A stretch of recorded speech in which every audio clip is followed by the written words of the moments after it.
Nggak ada kita, karena kita benar-benar defisit ya. Jadi satu persoalan serius yang sedang dihadapi oleh pemerintah ini adalah nggak punya duit, Pak. Maka saya di situ di makalah itu kan sudah saya katakan, nggak usah bermimpi untuk quick win ini memberikan harapan. Satu saja, kalau pemerintahan Prabowo ini setahun bisa mencegah krisis ekonomi, udah saya kasih jempol 5. Karena secara teknis kita akan krisis.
Usah ditayang untuk bukti bahwa omongan ini ada dasarnya gitu kan, gitu karena nanti satu slide ada 3-4 grafik itu. Prinsipnya adalah ada quick win. Quick winnya ini agak beda nih Mas Refli. Quick win biasanya kan 100 hari, ini dikatakan setahun ya, banyak yang nggak begitu memperhatikan, mereka bilangnya setahun. Kemudian quick win itu yang suka dibicarakan itu ada 7, hampir seluruhnya terkait ekonomi. Ada pendidikannya tapi yang ditekankan ekonominya. Yang paling monumental secara narasi adalah makan bergizi gratis. Nah, narasi itu begitu kuat ya, bahwa semula makan bergizi gratis itu waktu di kampanye kan lebih pada persoalan untuk gizi dan untuk pendidikan, tapi kesininya dikait-kaitkan dengan akan mengembangkan ekonomi. Makin kesini makin ini tuh contoh bahwa nanti seluruh logika programnya jadi begitu. Ketika makin kesini itu dieskalasi akan membangun ekonomi sedemikian rupa, tapi ternyata berasnya mau impor. Memang harus impor berasnya, nggak mungkin, karena jumlah beras, produksi beras dengan konsumsi beras itu nggak imbang. Kemudian susu itu sudah pasti kita sudah impor, ada di slide semua itu. Kemudian mau diganti apa kan? Lalu bahkan yang aneh lagi itu ada rencana mau mengundang investor asing untuk nanti ikut mengelola. Dan terakhir kemarin saya sudah ditanya juga oleh Tempo itu mau mengimpor sapi perah, Bang Dula. Silakan saudara-saudara googling apa ada ekspor impor sapi perah yang signifikan di dunia ini. Ya kan nanti kalau dia diimpor emang mau keluar susunya di kapal. Jadi itu kalau ada ekspor impor sapi perah itu pasti bibitnya, dan itu untuk kasus Indonesia juga belum dilakukan. Nanti karena banyak masalah, kalau sapi pedaging diimpor dia agak kurusan dikit digemukin kan bisa Pak Jenderal, tapi kalau sapi perah kan belum tentu cocok. Jadi makin kesini makin dijelaskan makan bergizi gratis itu, nah bisa-bisa dia jadi cost center, itu jadi biaya bukan jadi hasil. Nah itulah yang tergambar dari keseluruhan konstelasi program. Sekian banyak pembicaraan itu, yang kurang adalah mimpinya oke itu 8% udah. Yang bantah bukan kita apa yang bantah IMF itu. Cara nggak langsung IMF itu bantah, baru keluarin rilis Oktober tadi meramalkan ekonomi Indonesia itu sampai 2029 hanya paling tinggi tiap tahun itu 5,07, bukan 5,1 loh. Nah itu jadi ya bagaimana caranya kan?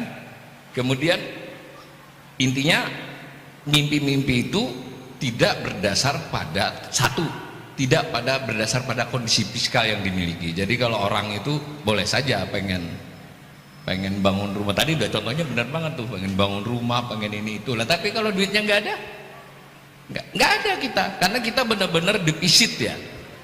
Jadi satu persoalan serius yang sedang dihadapi oleh pemerintah ini adalah nggak punya duit, Pak. Nah, lalu ada narasi mau ngambili dari yang ngemplang pajak. Yang ngempang pajak itu totalnya Bang Dula itu kira-kira yang ingkrah itu 150 triliun. Tapi kemampuan untuk mengambil sepertiganya aja saya tidak yakin itu, karena itu bukan urusan sepele itu. Yang ngemplang 10-20 triliun itu mah berat. Dan kalaupun Pak berhasil, tahun depannya kan dia sudah nggak punya kemplangan lagi.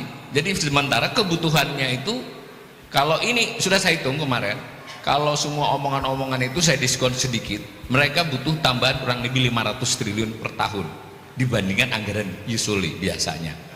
Nah 500, lalu umpama berhasil mengefisienkan yang sudah ada sebelumnya, tapi jadi nggak mungkin ketika kementeriannya ditambah dengan eselon satunya ditambah, itu gimana ngempeskannya? Karena yang tidak bisa dikurangi itu namanya bunga utang, jumlahnya 550 triliun tahun 2025, lebih besar dari belanja pegawai, paling besar. Dan itu akan naik terus. Intinya nggak masuk akal secara fiskal untuk menjalankan apa yang dijanjikan itu. Ya, saya agak sedikit beda dengan Pak Jenderal karena saya belum pernah punya atasan, jadi boleh dong kritik siapa saja. Saya punya atasannya Allah dan guru saya Bang Dula. Selama benar secara akademis, ya saya nyatakan bahwa secara perhitungan fiskal tidak mungkin menunjang apa yang mereka janjikan. Enggak mungkin Pak, udah jelas enggak mungkin. Maka saya di situ di makalah itu kan sudah saya katakan, enggak usah bermimpi untuk quick win ini memberikan harapan. Satu saja, kalau pemerintahan Prabowo ini setahun bisa mencegah krisis ekonomi, udah saya kasih jempol 5. Karena secara teknis kita akan krisis. Jadi urusannya itu bukan mimpi kita mau kemana. Nah, salah satu di slide itu yang saya gambarkan ujungnya, selain soal teknis ekonomi, kita ini sedang pada proses ketahanan pangan yang menurun Pak. Jadi skor ketahanan pangan kita 2022 itu 60,2 kata Global Food Security Index BFSI. Saya menduga di 2024 kita nanti akan 58-57, karena kan bisa dihitung komponennya itu. Dan itu turun 60,2 itu. Nah, kemudian ada lagi namanya Global Hunger Index. Ini semua apa ya, terkutip sebagai data-data yang dipakai seluruh dunia. Ya, indeks kelaparan itu kita nomor 77 dari 127 Pak. Di ASEAN kita hanya lebih baik dari 1 Timor Leste, 2 Laos. Kita lebih buruk dari semua negara Asia Tenggara lainnya. Apa komponennya?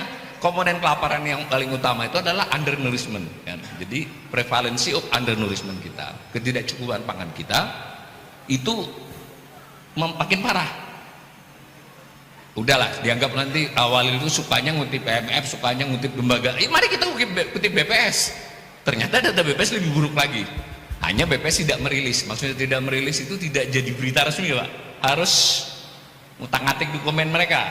Jadi banyak yang tidak tahu selama 5 tahun terakhir ketidakcukupan prevalensi, ketidakcukupan pangan kita itu meningkat Bang Dula. Jadi sekarang 8,53%. Bisa nggak kebayang? 8, itu kira-kira 24 juta. 24 juta orang Indonesia saat ini berdasarkan angka itu tidak cukup pangannya. Selain itu ada ukuran BPS namanya angka kecukupan gizi. Jadi saya pindah aja semua itu, ada argumennya di sana ya. Kita masuk ke sini. Angka kecukupan gizi itu Permenkes 2100 kilokalori per hari, kemudian 57 gram untuk protein. Apa yang terjadi? Saya ekonom, jadi dibagi penduduk itu dibagi BPS 5 kelompok, 20 jadi kuintil 1 sampai kuintil 5 Pak. Jadi dibagi 5 kelompok. Kalau yang sini nggak tahu nih, saya masuk kuintil 1 Bang, agak dikit kuintil 1. Tadi termasuk kelas menengah yang turun, karena udah nggak diundang lagi kemarin gara-gara dukung Anies kan, nggak pernah diundang lagi saya kemana-mana. Sekali diundang sama Yani nggak ada honornya pasti sudah kan.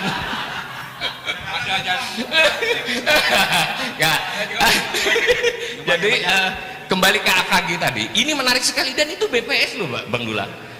Jadi dalam hal kalori itu kuintil 1 sampai 3, 60% penduduk Indonesia itu tidak cukup, kurang kalori. Dalam hal protein mungkin karena banyak ikan segala macam itu hanya 2 kuintil 40. Yang saya ingin katakan adalah itu terjadi penurunan selama pemerintahan Jokowi itu Pak, kan bisa diseret datanya. Gila nggak? Nah ketika saat itu kita lalu bicara swasembada pangan, lompatannya terlalu jauh Bung.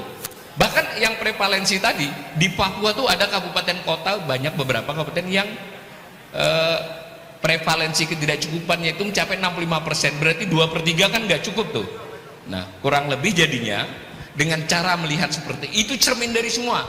Saya di makalah sudah bilang soal pertumbuhan ekonomi tadi. Jadi bukan 5% Pak, rata-rata selama pemerintahan Jokowi itu 4,16%, karena harus menghitung yang pas Covid itu. Nah, kemudian yang jadi masalah juga, ini baru diumumkan tadi, saya ditanya Investor Daily, cadangan devisa katanya naik, nanti dijelaskan juga itu semua gimmick. Kita naik karena utang, karena dipinjemi, bukan karena kita berjual beli. Lalu ada informasi tenaga kerja tadi 7,46 juta orang, 4,9%. Tetapi tadi Yani sudah benar bahwa itu yang betul-betul nganggur Pak. Ada kira-kira 19 juta orang itu namanya pekerja keluarga, tidak dibayar. Oleh BPS ditanya, saudara seminggu yang lalu kerja, kerja apa, membantu bapak ibu saya jaga warung, digaji nggak digaji. Itu definisinya bekerja. Berapa banyak orang yang ke pertanian, ke apa, jadi jumlahnya 19 tambah dengan 7,4 tadi. Lalu ada orang yang bekerja dengan berstatus berusaha sendiri, ya Gojek segala macam itu. Intinya sebenarnya pengangguran kita tuh kronis, bukan pengangguran terbukanya. Dengan cara melihat semua seperti itu, mestinya kalau saya jadi penasihat di pemerintahan Prabowo itu, kira-kira udahlah, nggak usah soal tumbuh 8%, nggak usah soal mau bangun ini bangun itu. Ini rakyatmu yang akan kelaparan jika krisis, itu banyak sekali. Ini rakyat yang susah. Jadi ketika stunting selesai, wasting yang ada. Stunting itu tinggi badan dikaitkan dengan usia. Kalau wasting itu berat badan dikaitkan dengan tinggi badan. Jadi selesai satu, yang satu nggak selesai. Itu bukan soal tampakannya, tetapi dibalik itu orang kurang makan atau kebanyakan makan ciki nih, ibu-ibu ya, jangan makanan bergizi supaya ringkas. Apakah itu ada solusi? Ada Pak, sudah lama pakar punya solusi. Pertama itu memang kita harus mulai memikirkan diversifikasi makan. Ini mau buat cetak sawah, mau buat beras, ngapain buat beras? Kenapa kita tidak memikirkan serius pemindahan keumbian? Buah-buahan dan sayur kita masih produktif. Buah dan sayur itu bisa, tentu harus dengan gerak.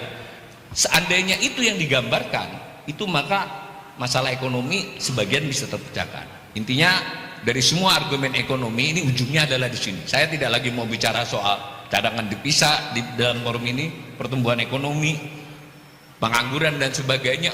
Saya ingin straight saja bahwa bangsa Indonesia 1-2 tahun ke depan terancam akan kekurangan pangan, kerawanan pangan, dan bisa kelaparan. Mungkin bukan yang di ruangan ini. Yang paling rawan adalah siapa coba? Separuh dari petani itu tingkat kerawanan pangan. Jadi kelompok yang paling rawan pangan itu petani Pak.